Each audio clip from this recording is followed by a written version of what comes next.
ashabaka asinop suesa kiyanaka asinop suesa kiyanaka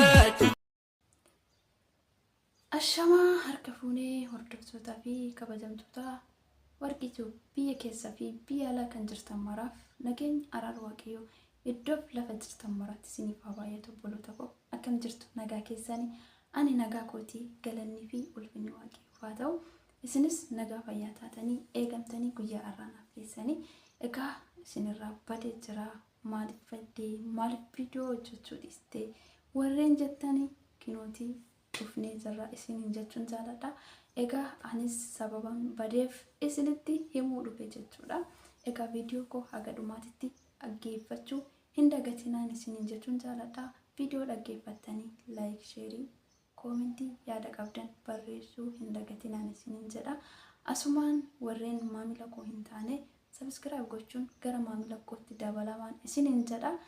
Egaa guyyaa irraa warqin viidiyoo maalii qabattee dhufte jechuun keessan hinafu anis viidiyoon qabadhee dhufee haga dhumaatitti isiniif hima maaliif baddee warra jettanii gama keessatiinis gama adda addaatiin na gaafachaa turtan jechuudha.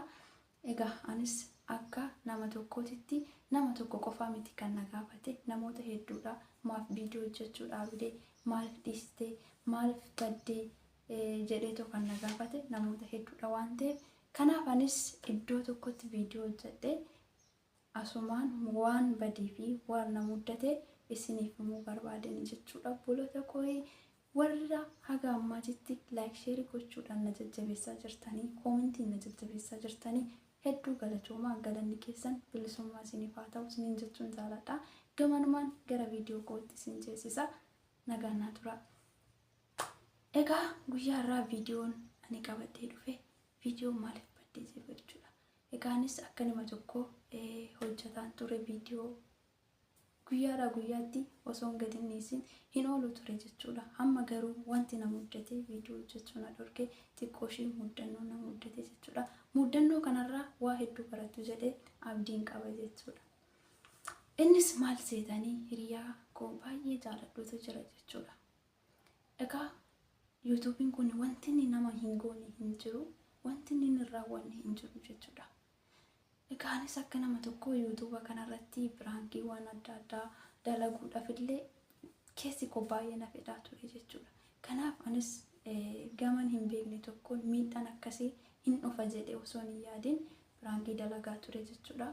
Akkasuma hiriyaa kee baay'ee jaaladhu jechuudha.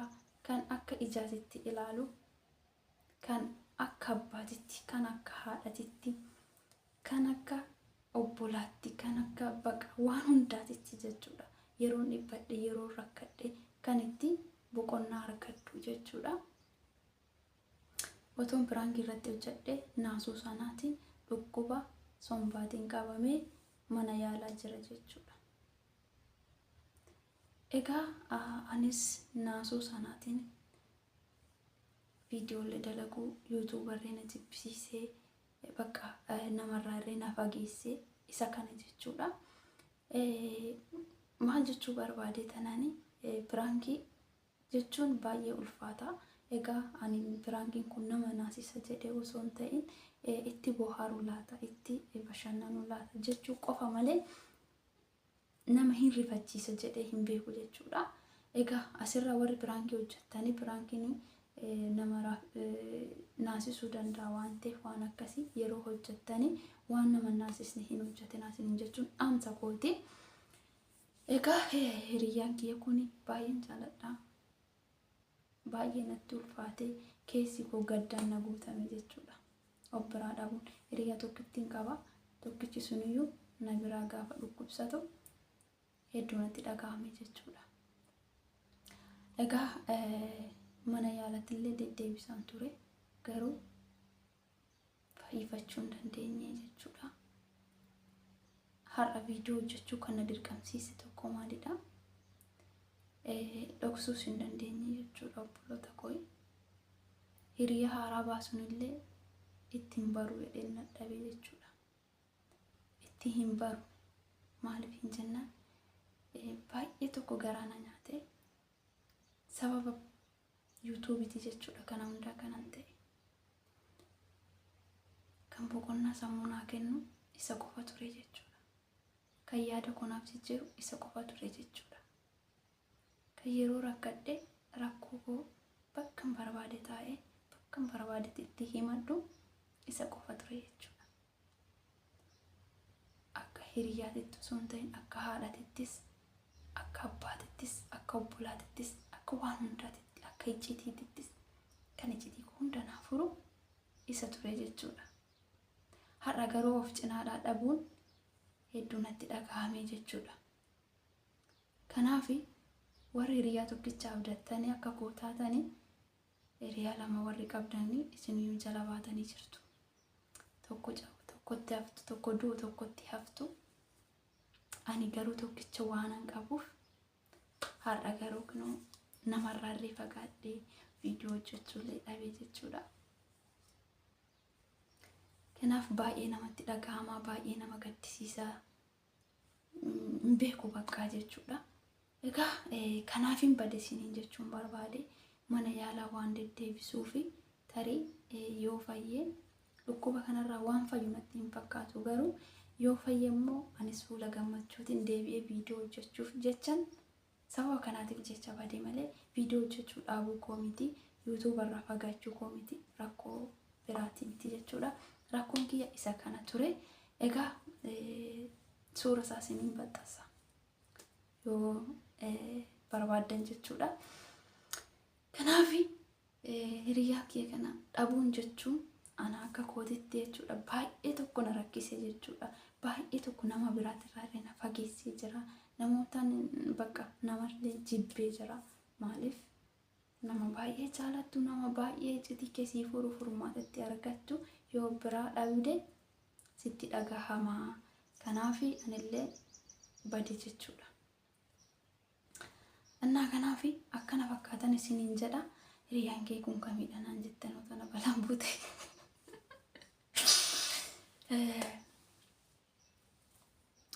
Hiriyaa koo dhabuu jechuun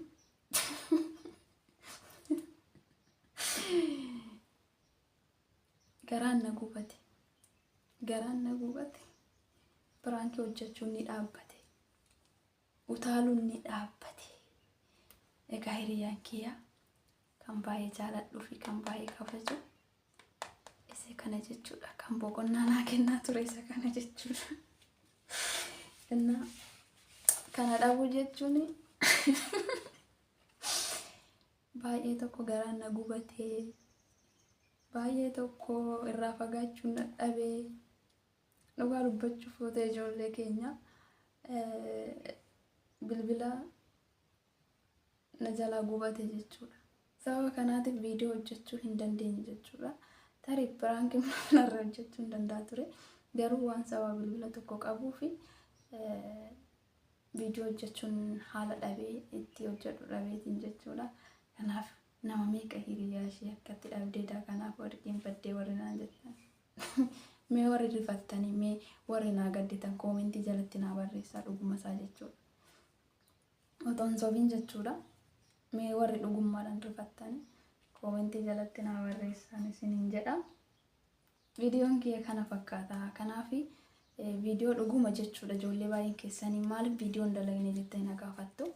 Ani garuu bakka waanuma bilbila na jalaa gubateef jecha bilbila tokkichaan immoo viidiyoo hojjechuu baay'ee ulfaata. Isa biratti immoo gareedha. Garee keessaa bee yeroo viidiyootti editii godhadhee maal jedhutti bilbila tokkichaan hojjechuun ni ulfaata jechuudha. Sababa kanaatiif jechan viidiyoo hojjechuu dhaabe malee rabbi hoo jedhe immoo gara fuuldura nan hojjedha. Abshir walumaan jirra isiniin jechuun jaaladha. Yaada qabattan koomentii jalatti naa barreessadha.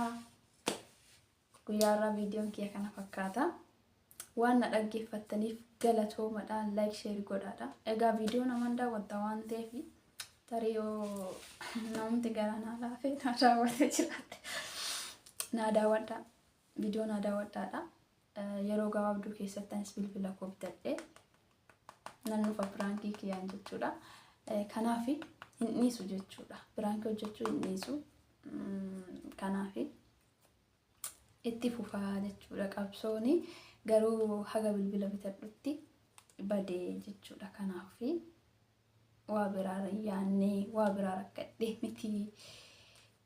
Yaa haala yerootti wal qabatee illee viidiyoo itti akka itti hojjetanii dhabama. Garuu haa ta'u malee sa'aatii qabu sa'aatii maan misaa kootti nyaadhurraa qannasee viidiyoo hojjechuu hin dadhabu jechuudha. Kaayyoo kooti waan ta'eef. Kanaaf kana fakkaataa. Baay'een isin jaaladha, baay'een isin kabajaa. Naaf jiraadhaan isin hin jedha obboloota koo hundi keessaniyyuu. Mee nama meeqatu share godheetu na daawwata viidiyoo koo haga dhumaatitti namni daawwateedha jechuudha. Koomentii keessa warra haga dhumaatitti daawwattanii koomentii keessa nanuu beeka jechuudha. Akkamitti akka barreessitan. Garuu osoo haga dhumaatitti hin daawwatin warri immoo shangulitti boochan ergitan isin beeka jechuudha. Kanaafuu kana fakkaata har'aa fi nagaan naa tura. Bye bye. Irgoodiyaa gaaddisa xiyyaa hin shakkini keessi kee kiyya yoo tatanii.